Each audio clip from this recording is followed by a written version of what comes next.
Primera de Juan, capítulo número 5, verso 1. Primera de Juan, capítulo 5, verso 1. Vamos a continuar con nuestra serie Cartas de un Padre. Es el tema número 28 de esta serie. El tema de hoy se titula Fe victoriosa. Fe victoriosa.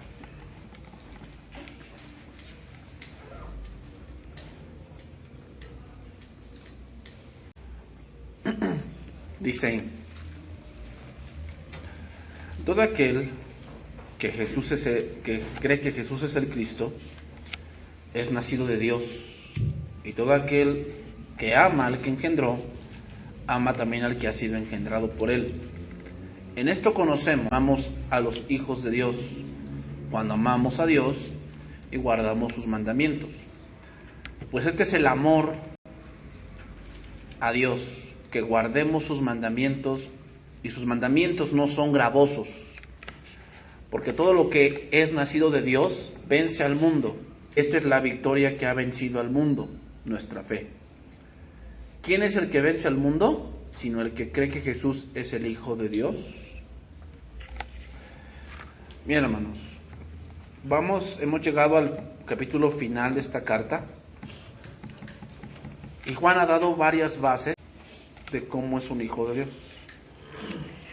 Juan no va a tratar el tema de cómo hacerte hijo de Dios, sino cómo es que ya eres hijo de Dios. Ahora, el capítulo 5 no está divorciado del capítulo 4. Juan sigue hablando de lo mismo. Entonces vamos a dar el contexto. Primera de Juan 4:19 para empezar a estudiar el versículo 1. Dice ahí: nosotros le amamos a Él, porque Él nos amó primero. ¿De qué viene hablando Juan? Que una de las pruebas de un hijo de Dios es que ama a su hermano. O sea, amor ágape en el corazón del hijo de Dios. Si alguno dice yo amo a Dios y aborrece a su hermano, es mentiroso. Pues el que no ama a su hermano, a quien ha visto, ¿cómo puede amar a Dios a quien no ha visto? Y nosotros tenemos este mandamiento de Él: Dios ame también a su hermano. Todo aquel que cree que Jesús es el Cristo es nacido de Dios, y todo aquel que ama al que engendró ama también al que ha sido engendrado. Entonces voy a mencionar algunas cosas con respecto a la vida del creyente durante esta carta que hemos visto. Por decir, anda en la luz, ¿no? Dice, ¿no? Anda en la luz. Otra cosa, confiesa sus pecados. Eso es un hijo de Dios. Confiesa sus pecados.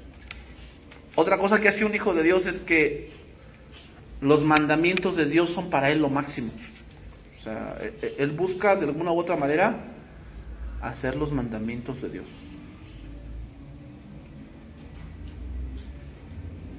Otro punto que tiene un hijo de Dios es que tiene la doctrina de Cristo. O sea, sabemos lo que Cristo dijo, y por eso sabemos discernir a los anticristos. Otra prueba es que permanece en Cristo. Te debes permanecer en Cristo. Otra prueba es que no practica el pecado, porque el que practica el pecado es del diablo.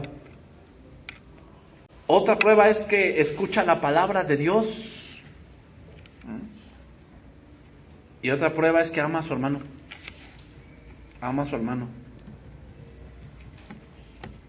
Ahora, ¿cuál es la prueba que va a dar el apóstol Juan en el capítulo 5?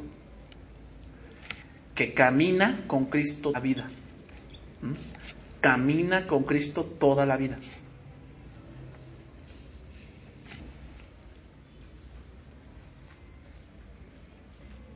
Ahora, el capítulo 4, el contexto, habla de amarnos unos a otros, y amar habla de compañerismo. Ahora, pero el punto es, ¿cuánto tiempo debe ser este compañerismo? ¿Cuánto tiempo debe durar?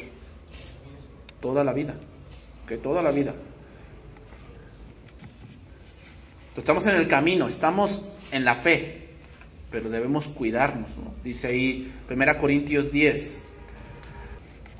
Porque no quiero, hermanos, 1 Corintios 10:1, que ignoréis que nuestros padres todos estuvieron bajo la nube y todos pasaron el mar. Quiero que te des cuenta en esa palabra, todos, o sea, era una comunión, un compañerismo, donde todos, dice, todos fueron bautizados en la nube y en el mar, todos comieron el mismo alimento, todos bebieron la misma bebida espiritual, porque bebían de la roca espiritual que los seguía, y la roca era Cristo.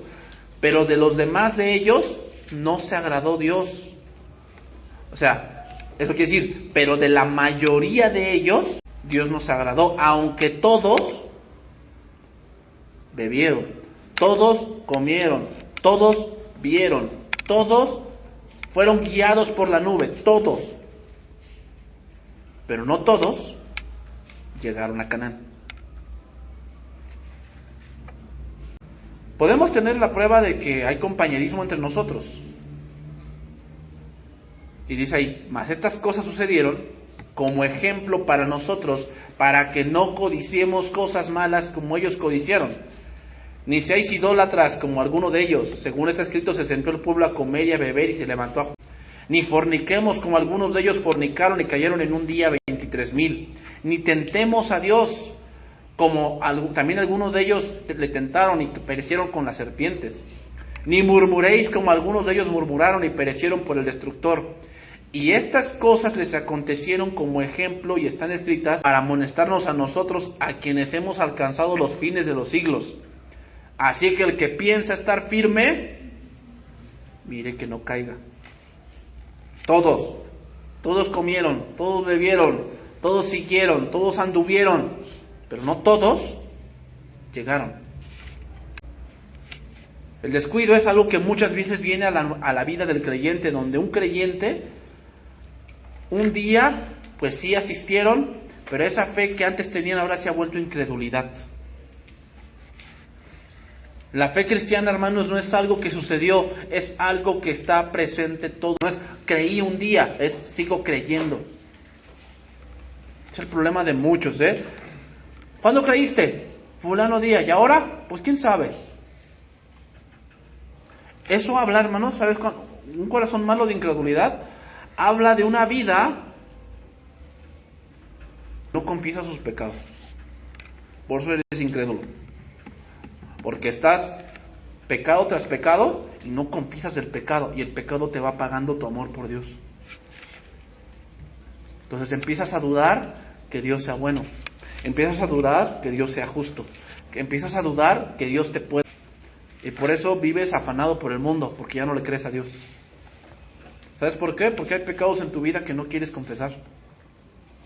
Hebreos 3:12 dice, Hebreos 3:12, mirad, hermanos, mirad significa el que crea estar firme, eso significa mirad, hermanos, que no haya en ninguno de vosotros corazón malo de incredulidad para apartarse del Dios vivo. ¿Qué hace la incredulidad? Te aparta. Cuando tú tienes fe, te agarras del Señor, te agarras, o sea, dices, Señor, voy a pasar esta situación, pero yo estoy contigo porque crees. Pero si no crees, te vas a apartar. Te vas a apartar. Versículo 13 dice, exhortaos los unos a los otros cada día, entre tanto que se dice hoy, para que ninguno de vosotros se endurezca por el engaño del pecado. ¿Cuál es el engaño del pecado? Que nada más goces el momento. Ya cuando te rebelas, en el momento, te sientes muy, muy fuerte. O sea, te sientes como que tú tienes la razón. En el momento. Pero no mides las consecuencias. O sea, en el momento, el pecado dices, no, yo voy a hacer esto. O sea, ¿qué hacía el pueblo de Israel? Pensaba en el momento. ¡Tenemos hambre! O sea, no pensaban en el momento. Tenemos hambre, queremos comer. Pero no queremos comer maná, Moisés. Queremos carne, ya estamos hartos de este pan. Ya estamos hartos. Danos otra cosa. Aquí la palabra apartarse significa apostatar.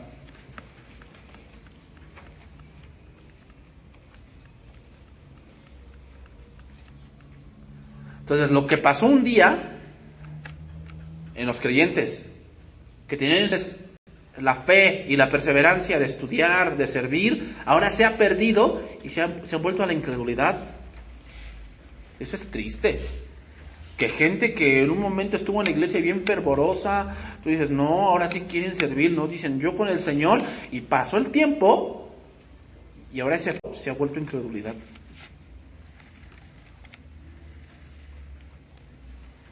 Y una de las cosas por la cual se apartan de la fe, hermanos, es que no han entendido la doctrina de Cristo, sino que con tristeza podemos decir, no conocen a Dios, no conocen a Dios. Triste decirlo, conocen a Dios, tienen un Dios a su manera. También aquí apartarse significa instigar a la rebeldía. Instigar a la rebeldía. ¿Qué hace la incredulidad? Te vuelve rebelde. Porque no crees.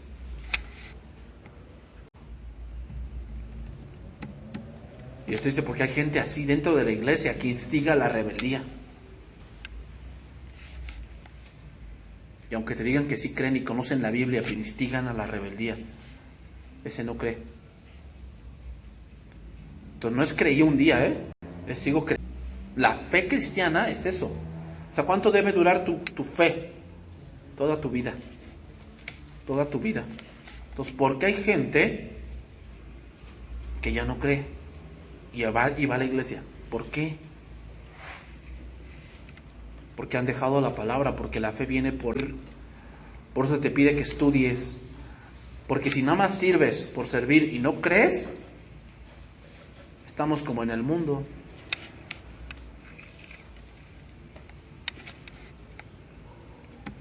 Primera de Juan 5:1. Primera de Juan 5:1. Todo aquel que Jesús es el Cristo. Aquí la palabra cree significa confiar. Significa tener un crédito. ¿Sabes que la palabra crédito? Un crédito en un banco, dinero que tú no tienes. ¿Ok?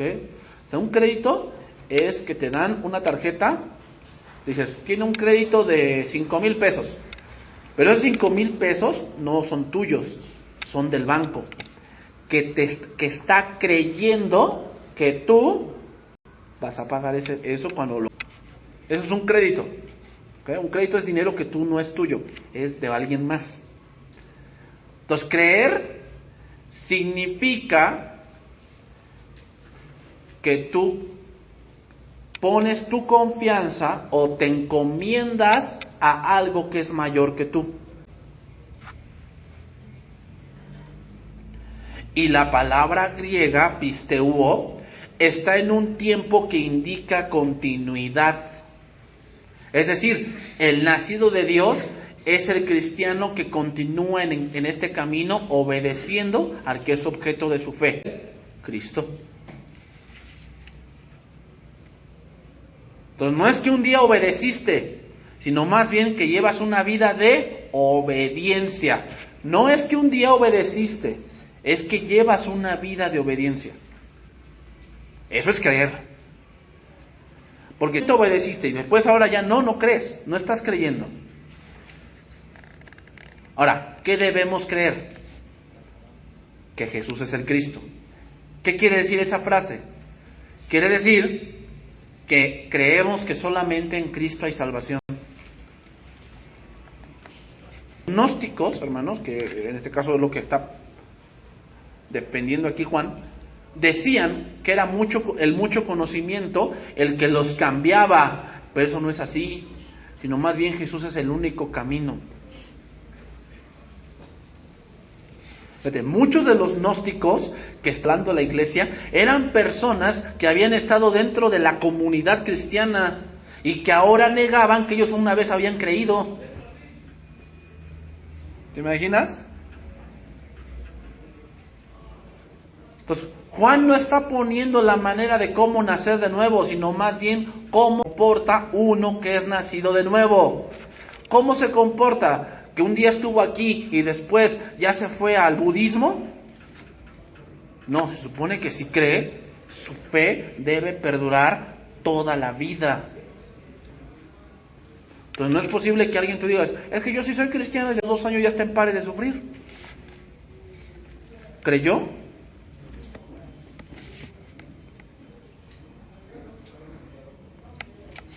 Seguimos ahí. Todo aquel que cree que Jesús es el Cristo es nacido de Dios. O sea, ¿cómo se comprueba que es hijo de Dios? Porque cree en Dios, porque lleva una vida de obediencia. Y todo aquel que ama al que engendró, ama también al que ha sido engendrado por él. O sea, amar y creer van de la mano. Cuando amas tienes que creer. Y eso es algo continuo. Cuando no hay amor, lo primero que viene es la incredulidad. Cuando no hay amor, lo primero que es incredulidad, porque en el amor no hay temor. Pero si no tienes amor, tienes miedo. Entonces sigue diciendo, 1 de Juan 5:2, en esto conocemos que amamos a los hijos de Dios, cuando amamos a Dios y guardamos sus mandamientos. Entonces veamos que Juan sigue con la misma técnica, o con la misma tónica del capítulo 4. El amor es un fruto del cristiano. Sin embargo, muchos pueden fingir en algún momento que aman, pero no obedecen. Amar a Dios, hermanos, obediencia. Amar a Dios implica obediencia. Amor y obediencia son cosas muy enlazadas.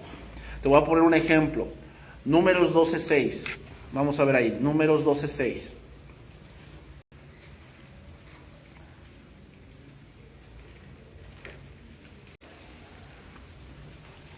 Números 12:6.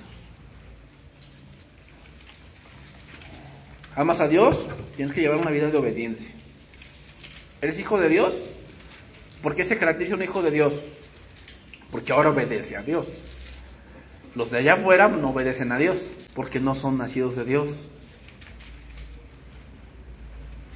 Entonces, ¿eres nacido? Tienes que obedecer a Dios. Es una señal inequívoca de que eres hijo de Dios. Ahora, obediencia a Dios no significa que no te equivoques, sino significa más bien, obediencia a Dios, una de las cosas que tiene la obediencia es poner atención. Tienes que saber escuchar, que eso es algo que cambia mucho. Porque cuando creemos que sabemos, te están diciendo cómo hacer las cosas y tú ignoras. ¿Por qué? Porque piensas que lo sabes. Ahí empieza la desobediencia, cuando tú ignoras lo que es para tu vida. Ahí empieza la desobediencia. Los errores evitarían los jóvenes y adolescentes si escucharan. Cuando les decimos, esto no. ¿Y sabes por qué no saben escuchar? Porque inmediatamente tienen una respuesta rebelde. No es que tú no sabes, papá. Es que tú no entiendes. No, el que no entiendes eres tú. Porque no sabes escuchar. Y ahí empieza la desobediencia. Porque tarde o temprano te vas a equivocar muy gravemente.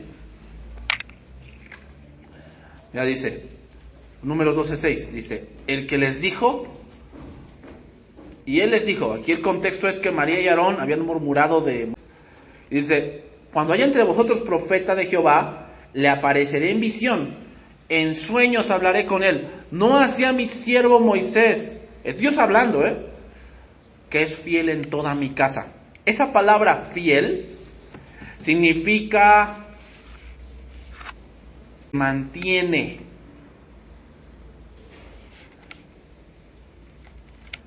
Significa confiar o creer. ¿Por qué era fiel Moisés? Creía en Dios. Creía en Dios. ¿Quieres ser fiel? Debes de creer en Dios. O sea, no se puede si no crees. También significa fiel permanecer o estar quieto.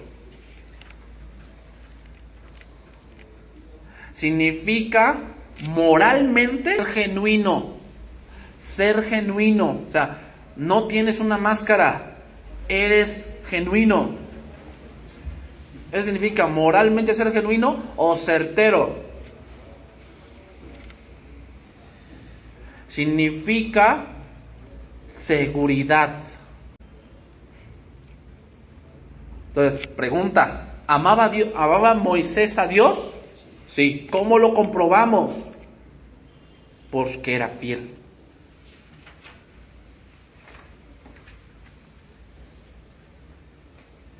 Y podemos aplicar este principio en muchas cosas de tu vida cotidiana. ¿Amas a tu esposa? Sí, sí. ¿Cómo lo comprobamos? Porque eres fiel. ¿Amas a tus papás? Sí, sí. ¿Cómo lo comprobamos? Porque eres fiel.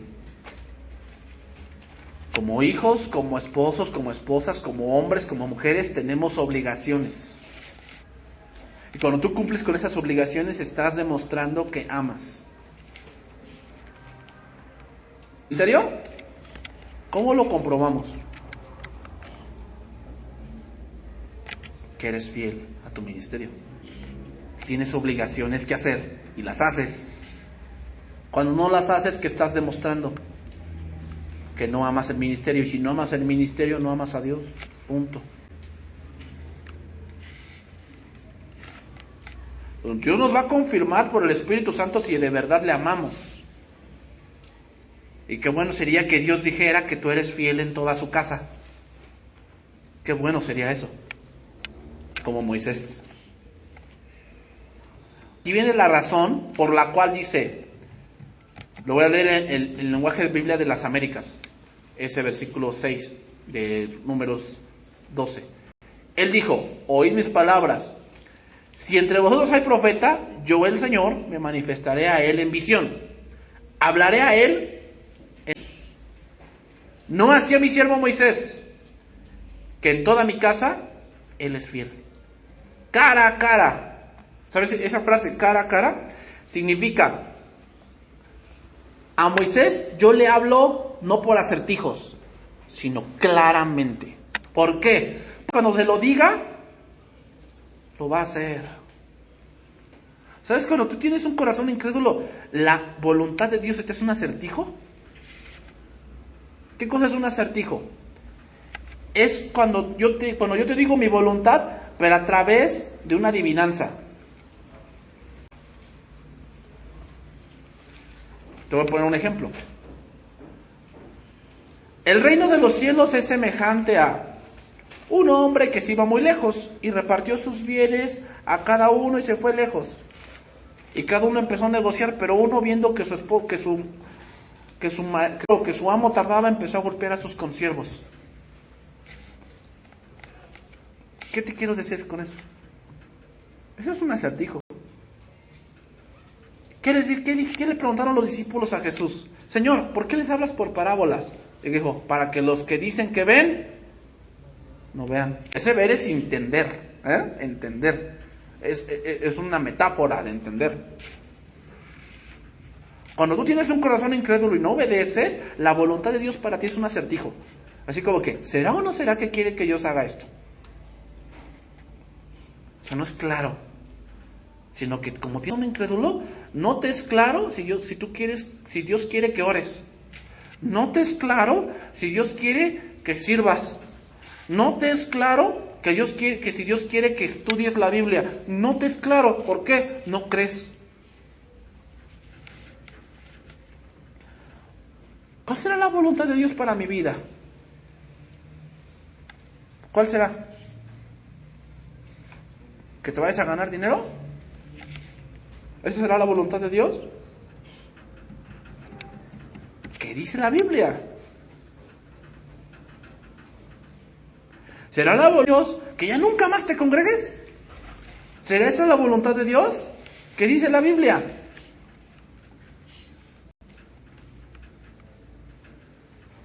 Y yo lo veo claro que no. no dejando de congregarnos como algunos tienen por... Bueno, pero... La incredulidad te hace poner esos peros. ¿Por qué? Porque aunque lo está bien claro allí, lo ves como un acertijo. O sea, como que, ¿será o no será? Entonces, ¿cómo se ve que amas a Dios? Que eres fiel. No hacía mi siervo Moisés, que es fiel en toda mi casa. Entonces seguimos ahí. Primera de Juan 5:3.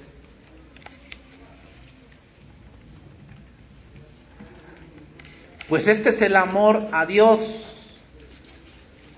Pues este es el amor a Dios. Que guardemos sus mandamientos. Y sus mandamientos no son gravosos. Vamos a estudiar este verso. A ver, vamos a empezar por unas preguntas. Si el amor fuese como el del mundo, ¿guardaríamos los mandamientos de Dios? No. ¿Por qué? Porque nuestra naturaleza, cuando escuchamos un no, lo entendemos como falta de amor. Entonces, no, pues ahora no vas a la fiesta.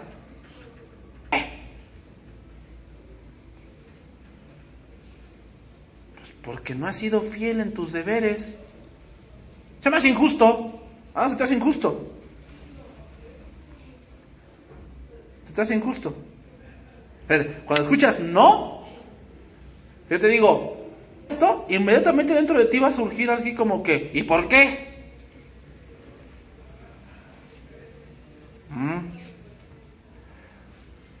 Te lo voy a leer así, Romanos 7:7, lo voy a leer en traducción viviente. Ahora bien, ¿acaso sugiero que la ley de Dios es penosa?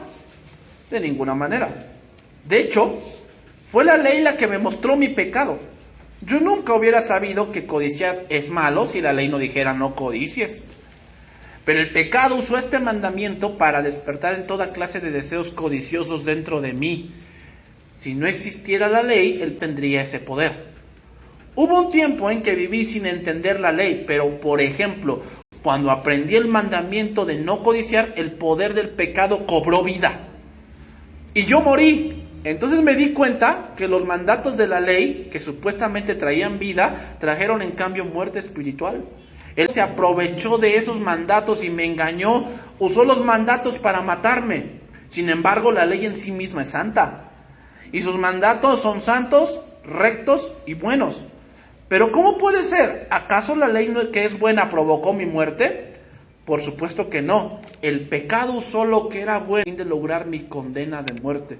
Por eso podemos ver qué terrible es el pecado. Se vale de los buenos mandatos de Dios para lograr sus propios fines malvados.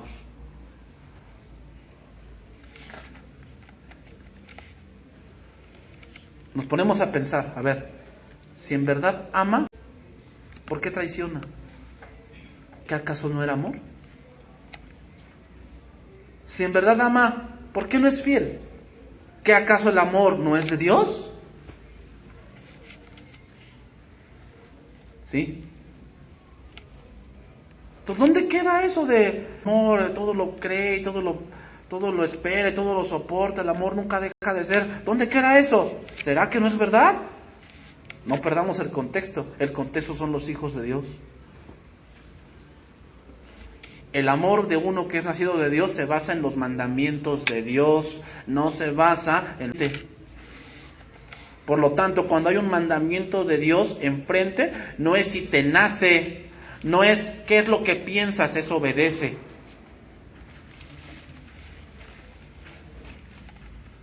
Ese es el amor a Dios.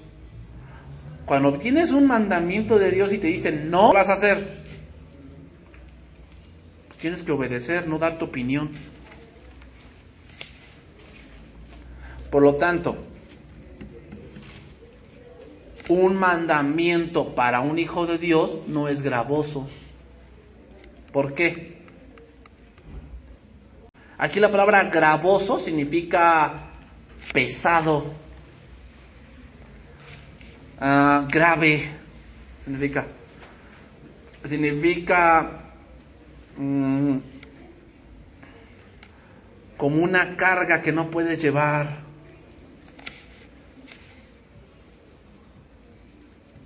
Te voy a preguntar, ¿son una carga para ti los mandamientos de Dios? ¿Son una carga para ti? O sea, que yo te diga, hermano, tienes que estudiar para servir. ¿Te es gravoso eso?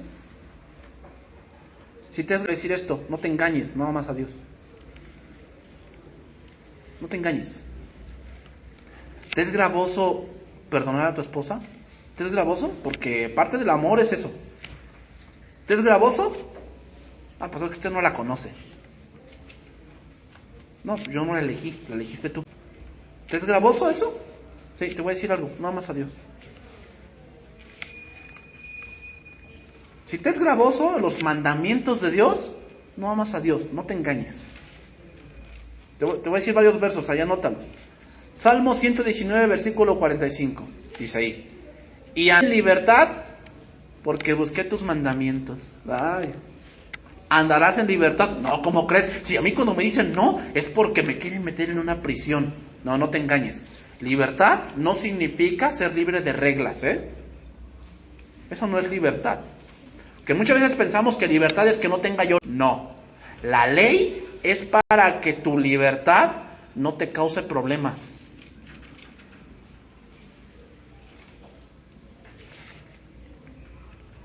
A ver, imagínate que aquí está la escalera y tú te pasas por tu hijo o tu hija.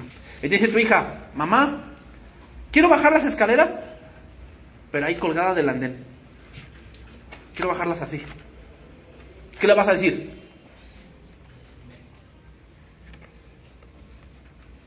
O sea, hablando con cordura, pues obviamente ¿qué le vas a decir?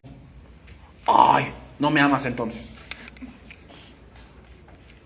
Bueno, esa frase es la típica de la gente que no tiene entendimiento, así lo digo. Es que yo a mis hijos nunca les diré que no. Pues qué tonto, porque el día que no digas que no, es el morir. Entonces, no, sí, mijito, yo te amo mucho, bájate como tú quieras. Y al rato lo ves ahí en el piso. Se cayó. Ay, ¿qué le pasó? ¿Y sabes qué es lo primero que hacemos? La iglesia tiene la culpa. Porque no puso letreros ahí. No se bajen así, ¿no? Si la culpa la tienes tú que lo dejaste. Entonces, cuando Dios pone una regla, no es para que te enojes. Es para tu cuidado. ¿Tenemos libertad? Sí, pero la libertad, que no tengas reglas. La libertad está supeditada a reglas para que tú te cuides. Andaré en libertad porque busqué tus mandamientos. Salmo 119, 47 y 48. Y me regocijaré en tus mandamientos, los cuales he amado. Alzaré asimismo mis manos a tus mandamientos que amé y meditaré en tus estatutos. Salmo 119, versículo 127. Por eso he amado tus mandamientos, más que el oro y más que el oro muy puro. Por eso estimé rectos todos tus mandamientos sobre todas las cosas y aborrecí todo camino de mentira. Pregunta, ¿por qué no aborreces la mentira? Porque no amas a Dios, por eso. Porque si amaras a Dios dejarías de mentir. Pero hay unos que son como el diablo, son expertos para mentir. Y les brota así, ¿no? No te engañes, no amas a Dios. Porque si amaras a Dios, aborrecerías la mentira. Se ve si amas a Dios. Salmo 119, versículo 140. Sumamente pura es tu palabra y la ama tu siervo. La ama tu siervo. Entonces, aquí vienen varias palabras. ¿Por qué no amas la palabra? Porque no amas a Dios, por eso. Si no, la palabra sería lo más importante para ti. ¿Por qué te es un fastidio leer la palabra? Porque no amas a Dios. Porque, oh, cuánto amo yo tu ley. Todo el día ya es mi meditación. ¿Te imaginas el corazón del salmista? ¿Cómo era para decir que amaba la ley de Dios? ¿Por qué te es un fastidio estudiar la palabra de Dios? ¿Por qué te es un fastidio? Porque no amas a Dios. Por eso. Si amaras a Dios, otra cosa sería tu vida. Otra cosa sería. Pero, oh almas adúlteras, ¿no sabéis que la amistad con el mundo es enemistad contra Dios? Así pues, todo aquel que ama al mundo se constituye. Así que pues, sigue amando a los mentirosos. Tú eres igual. O sea, no te engañes. Es el mayor problema que tenemos. Que te engañas a ti mismo diciendo que sí amas a Dios cuando tus acciones demuestran que aborreces lo que Dios ama.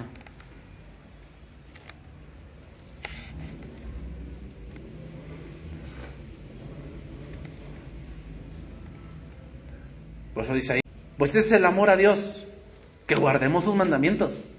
Si amas a Dios, ¿qué vas a hacer? Cada mandamiento que veas allí te dice, Señor, es para mi cuidado, lo sé, tengo que hacerlo. Y los mandamientos no son gravosos. ¿Por qué no? ¿Para quién no sos? Para un hijo de Dios, ¿eh? Así que ahí te compruebas si te es muy gravoso esto, pues tal vez no seas.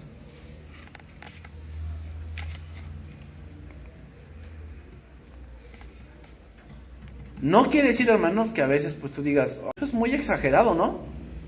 Yo lo he pensado de algunas cosas que me han dicho a mí que tengo que hacer.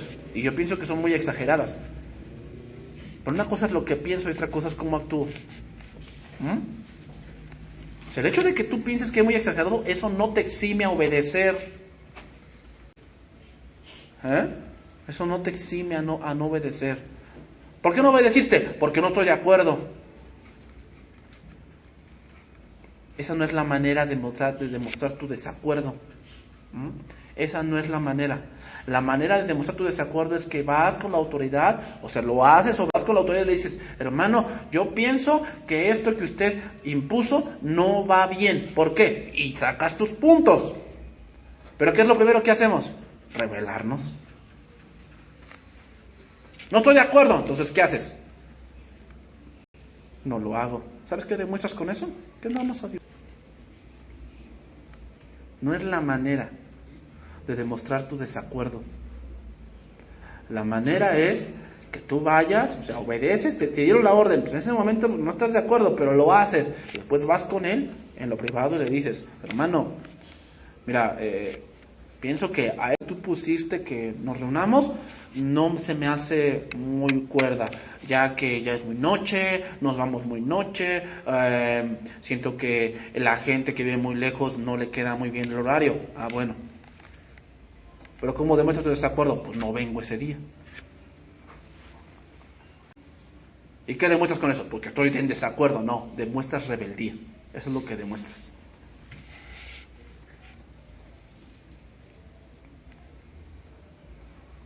Entonces, ¿cómo se comprueba que amas a Dios?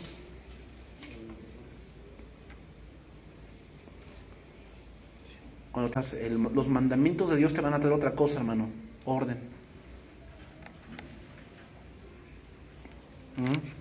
Orden. Nadie llegó con orden a Dios. Todos llegamos así. Y poco a poco tenemos que ir poniendo orden. ¿Cómo se va poniendo el orden en tu vida? Guardando los mandamientos de Dios. Entonces, conforme vas guardando los mandamientos de Dios, vas viendo que tu vida se va ordenando.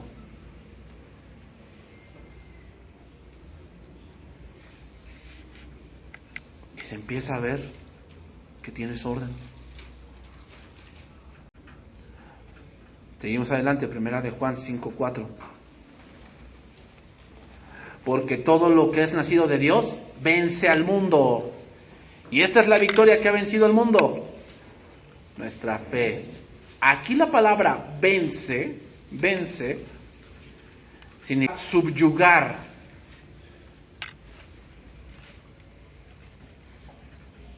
También significa medio de triunfo. Medio de triunfo. Bueno, voy a explicar. ¿Qué es mundo?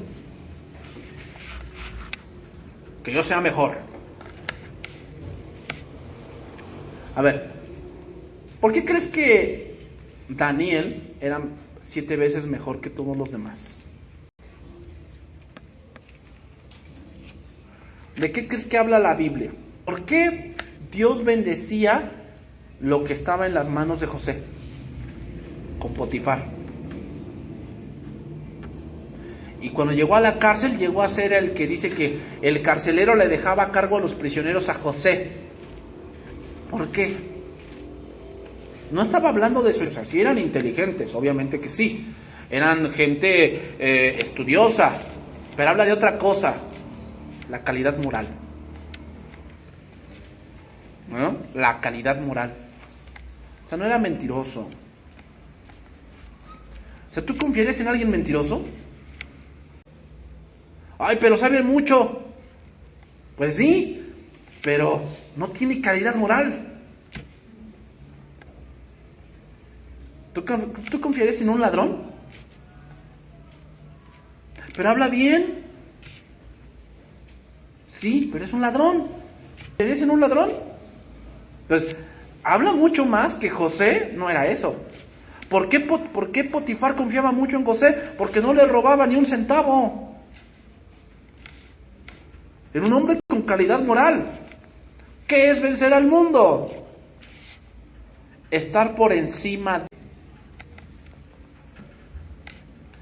O sea, no es que tú seas mejor en un punto de que todos son inferiores, no. Sino habla estar por encima de las circunstancias que al mundo aqueja. Y ahí se aplica Romanos 5.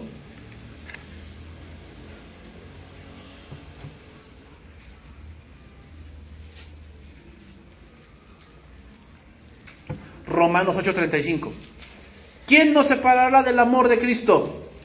¿Tribulación, o angustia, o persecución, o hambre, o peligro, o espada? Todas esas cosas que menciona Pablo en Romanos 8:35 son cosas terrenales. ¿Tribulación dónde se sufre? Aquí, porque en el cielo pues obviamente que no. La tribulación es terrenal. ¿La angustia? También. ¿La persecución? También. ¿El hambre? Es de aquí. ¿La desnudez? Aquí. ¿El peligro o espada? Como está escrito, por causa de ti somos muertos todo el tiempo, somos contados como ovejas de matadero. Antes en todas estas cosas somos más que vencedores por medio de aquel que nos amó, por lo cual estoy seguro. Fe, amor, fe. O sea, estoy seguro es fe. Fe victoriosa. ¿De qué? Que ni la muerte, y va más allá, ya no es lo terrenal, ahora un plano más arriba. Ni la muerte, ni la vida, ni ángeles, ni principados, potestades, ni lo presente, ni lo porvenir, ni lo alto, ni lo profundo, ni ninguna otra cosa creada nos podrá separar del amor de Dios que es en Cristo Jesús, Señor nuestro. Entonces, vencer al mundo no significa que siempre tengas éxito. Que pones un negocio y prospera.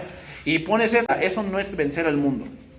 Vencer al mundo significa a todo el sistema, a toda la maldad que el mundo tiene, tú estás por encima de. La palabra mundo es la palabra griega cosmos, que significa orden. Es un orden de maldad. El mundo tiene un pensamiento de cómo hacer las cosas.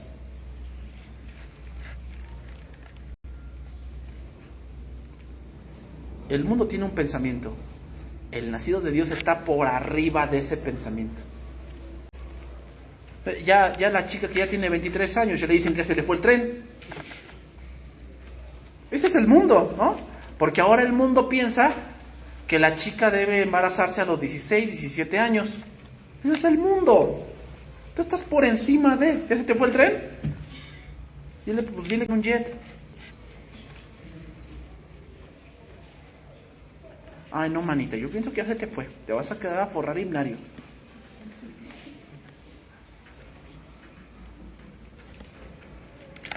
O sea, ve todo el pensamiento del mundo. Estábamos a punto de venirnos ya para acá, de México, y veía los comerciales. ¿Has visto los comerciales esos de perfumes? De Carolina Herrera y Blue, y el perfume en Blue, y pasan a un hombre bien exitoso, ¿no?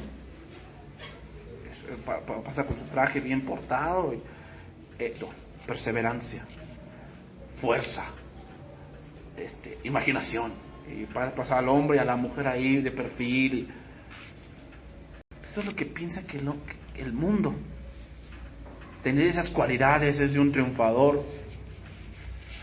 Pero esas cualidades no te van a servir cuando tú calitas por los suelos.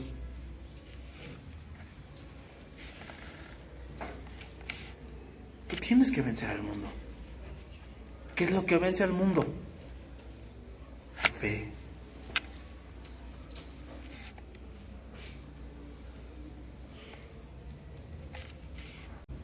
Debemos tomar aquí fe de acuerdo al contexto de 1 de Juan capítulo 5 verso 4. Entonces, ¿cuál es el contexto del que venimos?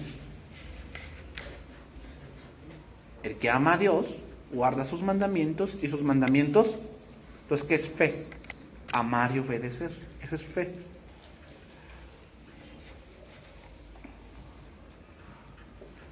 Por eso dice: estas cosas os he escrito para que en mí tengáis paz. En el mundo tendréis aflicción, pero confiad, yo he vencido al mundo. Jesús dijo eso. Entonces, todo lo que hemos mencionado que hace un hijo de Dios hace que venzamos al mundo, ya que nuestro Dios ya lo ha vencido. Entonces, ¿qué va a vencer al mundo? ¿Qué va a vencer todo ese pensamiento que quiere ir a tu casa?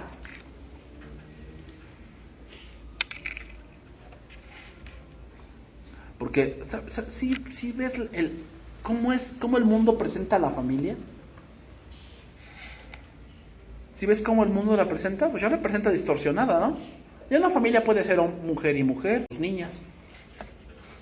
¿Cómo vas a vencer eso? Andando en los mandamientos de Dios. Así lo vas a vencer. ¿Cómo vas a vencer ese punto de que tu hijo no sea como el mundo? Una de las cosas es que tú seas ejemplo de eso, que tú no seas como el mundo. Pues si tú andas en los mandamientos de Dios, ¿cómo es tu vida? Entonces tu hijo te va a ver a ti y va a decir: mi papá no es así. No dice que los hombres son así, pero mi papá no es así. Y con eso estás venciendo al mundo.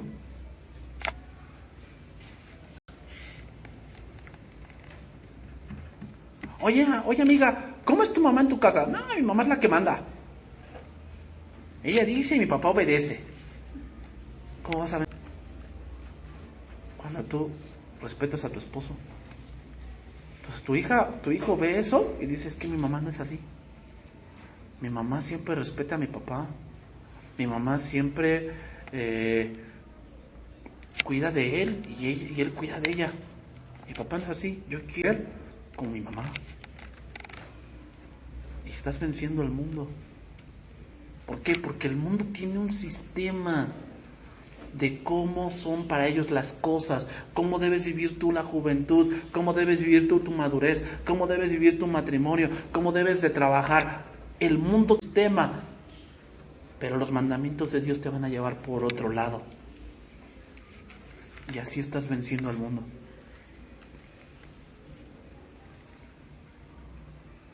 Entonces, fíjate, victoria sobre el mundo, ¿qué es? Te voy a decir algunos puntos de qué es vencer al mundo. Regocijarte en las tribulaciones. Eso es vencer al mundo.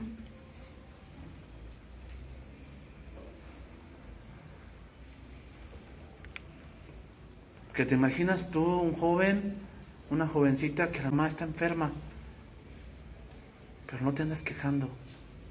Dios es injusto y quién. No. Das gracias a Dios y vences al mundo.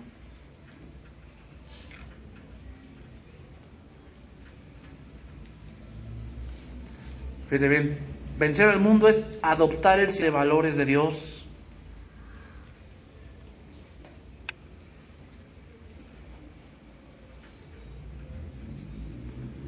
Vencer al mundo es gozar de las cosas materiales, pero no ser materialista. Gozar de las materiales, pero no ser materialista.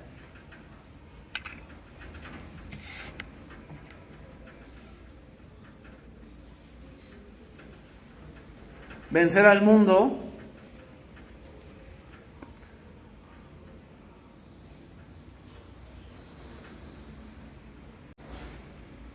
es amar cuando me han hecho daño. Eso es vencer al mundo. Como lo dijo un predicador, ¿no? Pagar mal por mal es de humanos. Pagar mal por bien es de una bestia. Pero pagar bien por mal es de un hijo de Dios. Y con eso vences al mundo. Con eso vences al mundo. Entonces, vencer al mundo no significa que siempre tengas éxito, ¿no? No significa eso. Significa que tú estás por encima de. ¿Y qué es lo que te pone por encima de? Tu fe, o sea, tu obediencia. Obediencia a los mandamientos de Dios. Termino. Primera de Juan 5:5. ¿Quién es el que vence al mundo? Sino el que cree que Jesús es el Hijo de Dios. Juan regresa a la idea original. ¿Puede vencer al mundo alguien que ama al mundo? No. ¿Cómo vas a destruir algo que amas? No. Ese es el error de los hombres, hermanos. Quieren vencer un vicio, pero lo aman en su corazón. Es imposible. Imposible. ¿Queremos vencer al mundo? Debemos ser obedientes. No podemos vencer el mal con el mal. Debemos vencer con el bien el mal. Voy a poner un ejemplo para terminar. Josué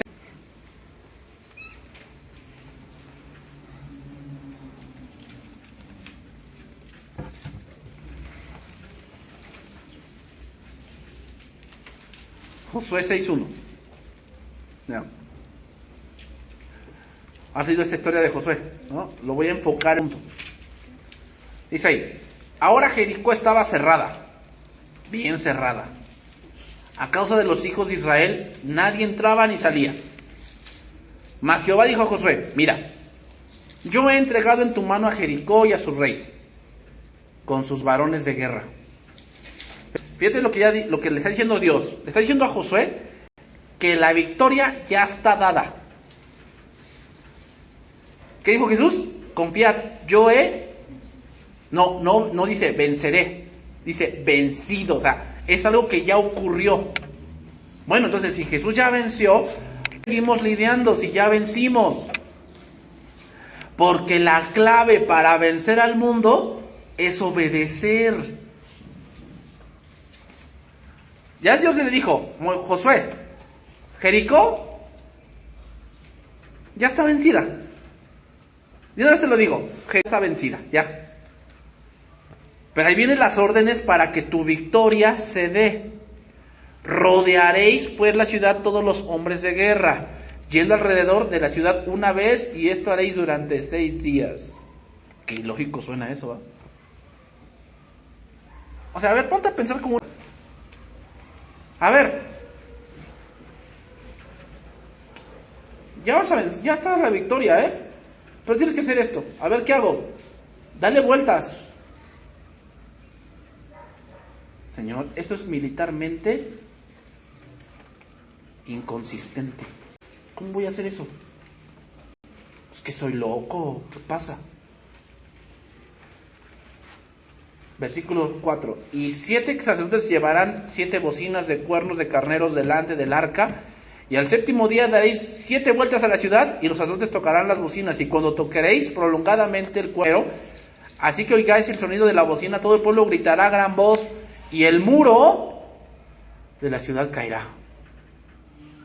Y entonces subirá el pueblo, cada uno derecha hacia adelante, y tomaréis la ciudad. Ahí están las órdenes. Ahí está el mandato de Dios. Pregunta, ¿Dios le pidió la opinión a Josué? ¿Qué piensas, Josué? ¿Estoy bien? ¿O quieres darle 7 vueltas y a la octava?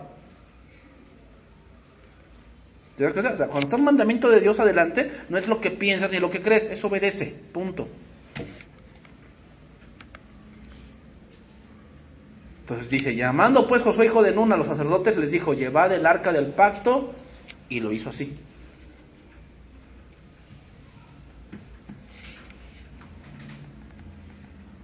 Y dice ahí, versículo número 13.